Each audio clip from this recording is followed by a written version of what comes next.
Hello बच्चों। तो last video तक मैंने आपको लॉग के बारे में सिखाया था, लॉगरिथमिक इक्वेशंस बताया था और आपने अच्छे से देखा था कि कैसे हम लोग एक्स का वैल्यू फाइंड करते हैं। लॉग के बहुत सारे डिफरेंट एग्जांपल्स किए थे हमने, है ना। तो आज मैं थोड़ा आगे बढ़ता हूँ। आज मैं आपको सिखाता हूँ इनइक्वालिटीज़ के बारे में, ठीक है। इनइक्वेशंस के बारे में सिखाता हूँ कि इनइक्वेशंस क्या होता है, ठीक है। अब इनइक्वेशन पढ़ने से पहले मैं आपको बेसिक सेट बता देता हूँ। सेट क्या होता है, बेसिक सेट हम लोग देख रहे हैं। बहुत आगे का हम लोग डीप में नहीं जाएंगे क्योंकि उसकी ज़रूरत होगी हम लोगों को किसमें, इनइक्वालिटी पढ़ने में। तो बेसिक सेट क्या होता है कि अगर मान लो कुछ चीज़ें, कुछ नंबर्स एक साथ लिख रखे हैं, उसे ही सेट कहा जाता है ना। बहुत सारे, जैसे set of people, there are some set of people they are standing somewhere. कुछ लोग हैं जो कहीं पे खड़े हैं, तो वही बोलते हैं ना सेट ऑफ पीपल, या सेट ऑफ नंबर्स। पीपल के तरह नंबर्स भी हो सकता है। तो वैसे ही यहाँ पे सेट को अगर हम लोग बोलें, ए एक सेट है जिसके एलिमेंट्स हैं ए बी सी, ठीक है। मतलब कि ए बी सी उसका क्या हो गया, एलिमेंट हो गया, ठीक है। तो ए क्या हो गया, एक सेट हो गया, ठीक है। वैसे ही सेट बी है जिसके एलिमेंट है 1 2 3, तो 1 2 3 क्या हो गया, बी का एलिमेंट हो गया, ठीक है। इसको ऐसे लिखेंगे, A is an element of A, 1 is an element of B, 2 is an element of B, है ना। C is an element of A, ऐसे बढ़ाया जाता है। इसका ये मतलब क्या हो गया, एन एलिमेंट ऑफ, ठीक है। This is an element of, ये मीनिंग हो जाता है। तो ये हम लोगों को याद रखना है कि एक सेट क्या होता है, उसका एलिमेंट क्या होता है। इतना समझ लिया हम लोगों ने। उसके बाद एक और जो इम्पोर्टेंट बात होती है वो ये होती है कि इंटरसेक्शन क्या होता है और यूनियन क्या होता है। इन दोनों के बारे में भी देख लेते हैं। इंटरसेक्शन क्या होता है, देखो, इंटरसेक्शन का मतलब होता है कि दो सेट है। अब सेट में जान लो कि कभी भी दो नंबर्स रिपीट नहीं हो सकते। सेट में कभी भी दो नंबर रिपीट नहीं हो सकते। मतलब कि अगर ऐसा लिखा हुआ है, सेट ए है जिसके एलिमेंट है 1 1 3, तो ये पॉसिबल ही नहीं है, गलत है। दो नंबर्स कभी भी रिपीट नहीं होंगे, ठीक है। यहाँ पे आप जान लीजिए, मैं आपको सेट नहीं पढ़ाने वाला हूँ। सेट एक अलग चैप्टर है, मैं वो उतना ही सेट पढ़ाने वाला हूँ जितने की मुझे ज़रूरत है, ठीक है। यहाँ पे हम लोग क्या पढ़ने वाले हैं, इनइक्वालिटी पढ़ने वाले हैं। उसमें जितने की ज़रूरत होगी मैं उतना आपको बताऊँगा, ठीक है। आगे बढ़ते हैं। तो इंटरसेक्शन होता है। और एक और बात चीज़ आप जान लीजिए सेट के बारे में, कि सेट जो होता है वो फाइनाइट भी हो सकता है, इनफाइनाइट भी हो सकता है। मतलब फाइनाइट हो जाएगा अगर उसमें लिमिटेड नंबर ऑफ टर्म्स है, मतलब कि इतने नंबर ऑफ एलिमेंट्स हैं जिसको हम लोग काउंट कर सकते हैं, that is called finite set.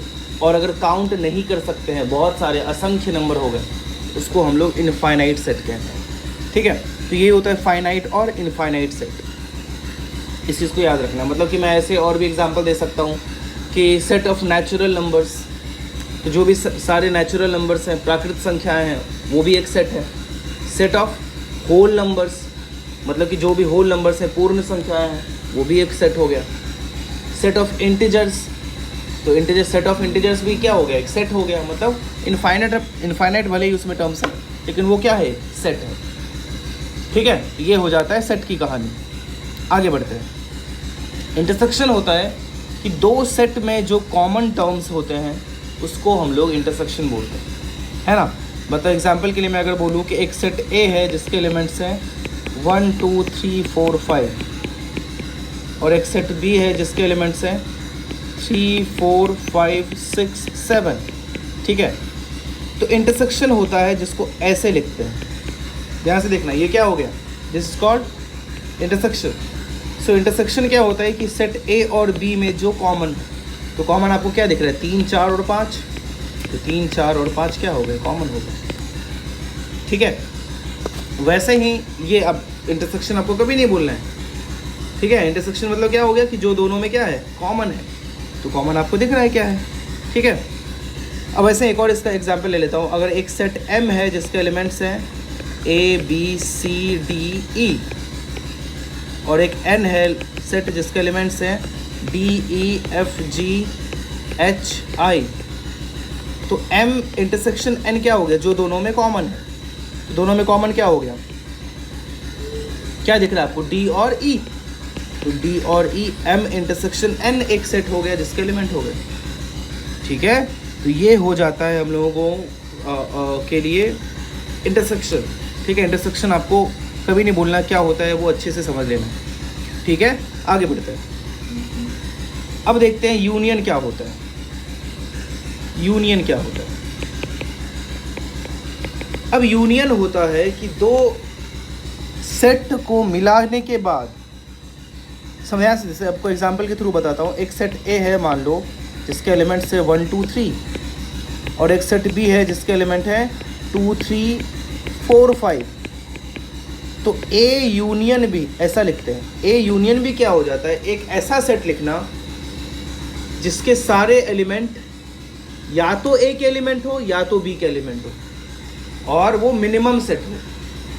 आपको एग्जांपल से ज़्यादा बेटर समझ में आएगा। सेट ए यूनियन भी हो जाएगा 1 2 3 4 5, ये ए यूनियन भी हो जाएगा। एक और एग्जांपल से बताता हूँ। एक सेट M है जिसके एलिमेंट है A B C, एक N एलिमेंट है, एक N सेट है जिसके एलिमेंट है B C D। तो M यूनियन N क्या हो जाएगा, A B C D। ठीक है, M यूनियन N क्या हो जाएगा, A B C D। ठीक है, मतलब कि देखो अब इसके A या M का एलिमेंट है, B दोनों का एलिमेंट है, C दोनों का एलिमेंट है, और D N का एलिमेंट है। मतलब कि एक ऐसा सेट लिख देंगे जिसमें जो मिनिमम हो, मतलब कि सबसे स्मॉलेस्ट हो। इससे छोटा कोई सेट ऐसा हो नहीं सकता है जिसमें A और B दोनों के सारे एलिमेंट आ जाए। मतलब एक ऐसा सेट जिसमें A और B मतलब दोनों सेट के सारे एलिमेंट आ जाए और वो साइज में सबसे छोटा हो, उसको हम लोग यूनियन कहते हैं। ठीक है, उसको हम लोग क्या कहते हैं, यूनियन कहते हैं। समझ रहे हैं आप, आगे बढ़ते हैं। इसके बाद इंटरसेक्शन आपने जान लिया, यूनियन आपने जान लिया। अब इनइक्वालिटी के लिए कुछ चीज़ों की बारे में समझना सबसे ज़्यादा ज़रूरी है। वो होता है ब्रैकेट्स के बारे में समझना। ठीक है, जो मैंने आपको पहले भी बताया, मैं वापस से एक बार रिपीट कर देता हूँ ब्रैकेट के बारे में कि ये क्योंकि कई लोग भूल जाते हैं और मैं बार बार बताते रहता हूँ, और इनइक्वालिटी में इसकी सबसे ज़्यादा ज़रूरत होती है। जैसे ये ब्रैकेट हो सकता है, इसके अलावा ये ब्रैकेट हो सकता है, इसके अलावा ये ब्रैकेट हो सकता है, इसके अलावा ये ब्रैकेट हो सकता है, इसके अलावा ये ब्रैकेट हो सकता है। तो इसका मीनिंग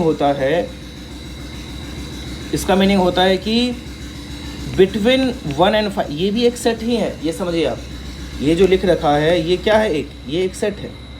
ये एक ऐसा सेट है जिसमें इनफाइनाइट नंबर ऑफ टर्म्स हैं। आप ही सोचो, इसका मीनिंग हो जाता है 1 से लेके 5 तक के सारे नंबर्स। तो 1 से 5 के बीच में कितने नंबर्स हैं, इनफाइनाइट नंबर्स हैं। कैसे, 1.1 1.2 1.12 1.32 1.75 1.89, कितने डिफरेंट कितने सारे नंबर्स हो गए ना। वो सारे डिफरेंट नंबर्स हैं और काउंट नहीं किया जा सकता उतने नंबर्स हैं, है कि नहीं। तो दो नंबर्स के बीच बहुत सारे इनफाइनाइट नंबर्स होते हैं। तो बिटवीन 1 और 5 ऑल नंबर्स, या उसको लिखने का और अच्छा तरीका हो सकता है,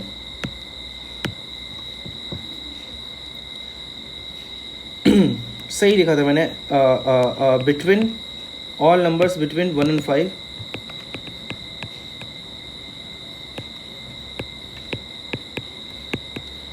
इंक्लूडिंग 1 और 5, मतलब 1 और 5 को इंक्लूड करके। मतलब कि अगर नंबर लाइन पे देखो तो इधर कहीं पे 1 है, इधर कहीं पे 5 है, तो 1 से लेके 5 तक के सारे नंबर, और 1 को भी लेना है 5 को भी लेना है। ये इसका मीनिंग हो गया। ठीक है, मतलब कि, और यहाँ दूसरा जो बताऊंगा उससे आपको डिफरेंस समझ में आएगा। ये भी दूसरा जो ये ब्रैकेट होता है, जो छोटा वाला होता है, इसका मतलब होता है ऑल नंबर्स बिटवीन 1 और 5 एक्सक्लूडिंग 1 और 5, मतलब 1 और 5 को छोड़ के। अब देखो इसका मतलब क्या हो जाता है। अब यही हो गया कि यहाँ पे ऐसा 1 है, यहाँ पे 5 है।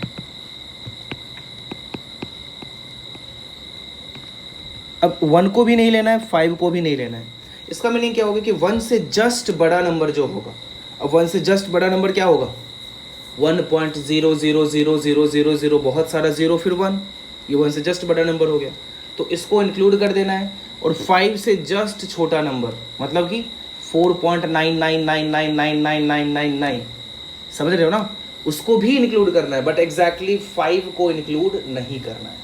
कोई आपसे बोलेगा कि क्या इसमें ये जो मैंने सेट लिखा है, ये जो मैंने सेट लिखा है 1 to 5, क्या इसमें 1 इंक्लूडेड है, क्या यहाँ पे 1 नंबर की बात कर रहे हैं, तो क्या बोलोगे आप, नहीं। रेड वाले में क्या 1.0000 बहुत सारा जीरो और 1 की बात कर रहे हैं, तो आप क्या बोलोगे, हाँ एग्जैक्टली 1 की बात नहीं कर रहे हैं, लेकिन 1 से जस्ट बड़े नंबर की बात कर रहे हैं। ठीक है, अब लिखने के लिए ये जो ब्रैकेट होता है जिसको बड़ी कोष्ठ बोलते हैं, उसको हम लोग बोलते हैं क्लोज्ड ब्रैकेट, है ना, क्लोज्ड ब्रैकेट। और ये जो होता है इसे क्या बोलते हैं, ओपन ब्रैकेट। ठीक है, closed bracket 1 to 5, open bracket 1 to 5, इसको क्या बोलते हैं, सेमी ओपन सेमी क्लोज्ड। इसको क्या बोलेंगे, सेमी ओपन सेमी क्लोज्ड। तो इसको क्या बोलेंगे, इसको बोलेंगे semi closed semi open.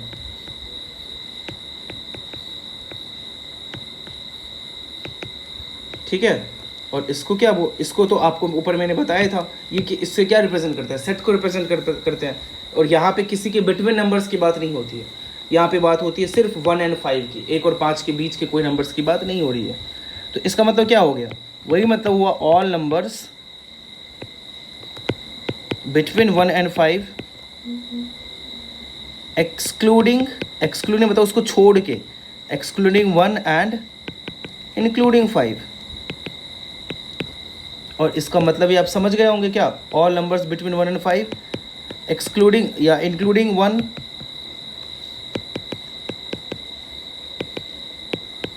And excluding 5। ठीक है, और इसका नंबर ओनली 1 and 5। इसको हम लोग कर्ली ब्रैकेट ही बोल सकते हैं या फिर सेट बोल सकते हैं। ठीक है, तो ये सब हम लोगों ने देख लिया, ये ब्रैकेट बहुत इंपॉर्टेंट होता है। ठीक है, ये आपको आई थिंक अच्छे से समझ में आया होगा कि ये ब्रैकेट्स की स्टोरी होती है, कोई दिक्कत आपको इसमें नहीं होना चाहिए। ठीक है, आगे बढ़ते हैं। अब सिंपल से हम लोग कॉन्सेप्ट देखते हैं इनइक्वालिटी का, जनरल रूल्स देखते हैं, general rules of inequalities. Inequalities का जनरल रूल क्या क्या होता है, तो देखो आपको कई बार देखने को मिल सकता है a is greater than b, है ना, ये देखने को मिलता है अपने को कि a is greater than b, मतलब कि एक नंबर दूसरे नंबर से बड़ा है, अच्छी बात है। मतलब कैसे दिख सकता है कि 9 इज़ ग्रेटर देन 5, सही बात है ना, 5 इज़ ग्रेटर देन 4, सही बात है। तो आपको 4 चीज़ें देखने को मिल सकती है, या तो ग्रेटर देन, या तो लेस देन, या फिर ग्रेटर देन और इक्वल्स टू, या फिर लेस देन और इक्वल्स टू। ये क्या हो गया, ग्रेटर देन, ये क्या हो गया, लेस देन, ये क्या हो गया, ग्रेटर देन और इक्वल्स टू। अब ये और के बारे में सीखेंगे हम लोग, ये क्या हो गया, लेस देन और इक्वल्स टू। अब ये और का मतलब समझो, ये और एंड दोनों बहुत ही अलग चीज़ें हैं। अब देखो और का मतलब हो जाता है यूनियन और एंड का मतलब हो जाता है इंटरसेक्शन। तो एंड की जैसे ही बात होगी तो समझ जाना कि इंटरसेक्शन मतलब कॉमन चीज़ों की बात चल रही है। मैं अगर बोलूँ कि दो सेट में एक एलिमेंट ऐसा है जो सेट ए में भी है और बी में भी है, तो वहाँ पे एंड का यूज़ करेंगे। और जो सेट ए में है या फिर सेट बी में है उसको हम लोग और की बात करेंगे। ध्यान से समझना इस चीज़ को, मतलब दोनों में जब कॉमन बात होगी तो ये बोलेंगे कि इसमें भी है और इसमें भी, मतलब और हिंदी वाला और मतलब and that particular number is in set A as well as set B, मतलब कि दोनों में है, तो उसको हम लोग एंड का यूज़ करेंगे। लेकिन ईदर इज इन सेट ए और इन सेट बी, मतलब या तो सेट ए में है या तो सेट बी में है, दोनों में अगर किसी एक में हो तो उसको और बोलेंगे। इसके और एंड के बारे में हम लोग बहुत डिटेल में बाद में डिस्कस करेंगे, मतलब एग्जाम्पल्स के थ्रू अच्छे से आपको मैं समझा दूंगा दोनों में डिफरेंस, ठीक है। तो यहाँ पे ये चीज़ में कई लोग कंफ्यूज होते हैं कि अगर यहाँ पे लिखा हो 4 इज ग्रेटर देन 4, क्या ये सही स्टेटमेंट है? नहीं, ये बिल्कुल भी सही स्टेटमेंट नहीं है। लेकिन वही अगर लिखा हुआ है 4 इज ग्रेटर देन और इक्वल्स टू 4, क्या ये सही स्टेटमेंट है? तो स्टार्टिंग में 90% लोग बोलते हैं कि ये गलत स्टेटमेंट है, लेकिन ये करेक्ट है, क्योंकि यहाँ पे या तो ग्रेटर हो तो भी सही है और इक्वल्स टू हो तो भी सही है कि नहीं। 4 इज ईदर ग्रेटर देन और इक्वल्स टू 4, मतलब 4 या तो 4 से बड़ा है या तो 4 4 के बराबर है, दोनों ही बिल्कुल सही, तो मतलब या तो दोनों में से एक सही हो गया ना, मतलब ये करेक्ट है। 5 is greater than equals to 3, ये क्या है? बिल्कुल सही है। 5 इज ग्रेटर देन और इक्वल्स टू 5, ये क्या है? बिल्कुल सही है। 5 इज लेस देन और इक्वल्स टू 5, ये भी बिल्कुल सही है, इसमें कुछ गलतियाँ नहीं है, ठीक है। आई थिंक आपको ये समझ में आ रहा होगा, इसमें कोई दिक्कत नहीं हो रही होगी आपको, ठीक है। तो ये मीनिंग हो जाता है किसका? इनइक्वालिटीज़ का। बहुत ही सिंपल ये फंडा है जो आपको कभी नहीं भूलना है, ठीक है। आगे अब हम लोग बात कर रहे थे जनरल रूल की। तो जनरल रूल होता है कि आप ही सोचो कि अगर कभी आपको मिल जाए, पहला रूल मैं बता रहा हूँ, ए इज ग्रेटर देन बी, तो अगर मैं दोनों तरफ एक माइनस से मल्टीप्लाई कर दूं तो बताओ ये ग्रेटर देन क्या हो जाएगा? लेस देन हो जाएगा। ये ग्रेटर देन क्या हो जाएगा? लेस देन हो जाएगा। मतलब कि सिंपल सी बात है कि 5 4 से बड़ा है, सही बात है, 5 4 से बड़ा है। अब अगर मैं एक माइनस साइन से मल्टीप्लाई कर दूं तो क्या हो जाएगा? क्या -4 और -5 में क्या बड़ा है? -4 बड़ा है। तो यहाँ पे ग्रेटर देन का साइन लगाएंगे, मतलब कि ये ग्रेटर देन क्या हो गया? लेस देन हो गया, मतलब में बदल जाएगा।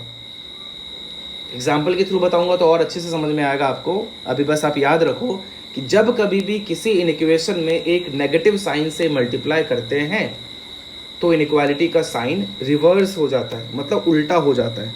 क्यों होता है वो आपने यहाँ देखा। इनइक्वालिटी का साइन क्या हो गया? रिवर्स हो गया। मतलब कि इसका यूज ऐसे मैं बताऊंगा, कभी आपके सामने हो x + 3 इज ग्रेटर देन 7, आपको कोई प्रॉब्लम नहीं होगा, आप यहाँ बोल दोगे x इज ग्रेटर देन 4, कहीं कोई दिक्कत ही नहीं है। लेकिन वही अगर मैं बोलूँ कि 3 - x इज ग्रेटर देन 7, तो आप बोलोगे -x is greater then 7 - 3 is 4, ठीक है। अब माइनस का साइन जैसे ही दूसरी तरफ ले जाओगे तो ये इनइक्वालिटी ये रखना गलत है, क्योंकि यहाँ पे एक एक्स्ट्रा माइनस से आपने दोनों तरफ मल्टीप्लाई किया है। तो यहाँ पे क्या करना पड़ेगा? इनइक्वालिटी का साइन चेंज करना पड़ेगा। So this will be the answer, ठीक है। समझ में आ रहा होगा आपको, कोई दिक्कत नहीं है यहाँ पे।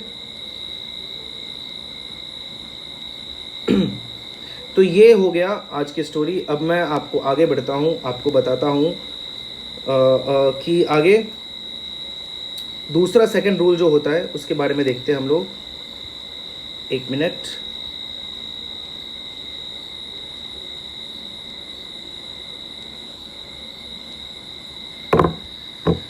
ठीक है। तो ये हो गया पहला रूल, और इस पे बेस्ड बहुत सारे एग्जांपल्स होते हैं जो अपने को समझ में आना चाहिए अच्छे से। दूसरा रूल है कि अगर कुछ भी ऐड करोगे आप, if you will add anything a + d, पहले तो a ग्रेटर देन b ले लेते हैं, a is greater than b, तो क्या हो जाएगा?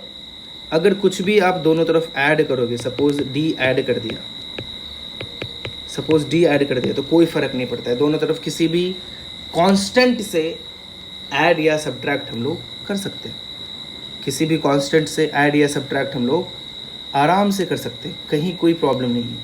मैंने d ऐड कर दिया दोनों तरफ, या आप चाहते तो दोनों तरफ d सब्ट्रैक्ट भी कर सकते थे, ठीक है। a - d करते, d - d हो जाता, ठीक है। दोनों तरफ सब्ट्रैक्ट कर दिया, है ना।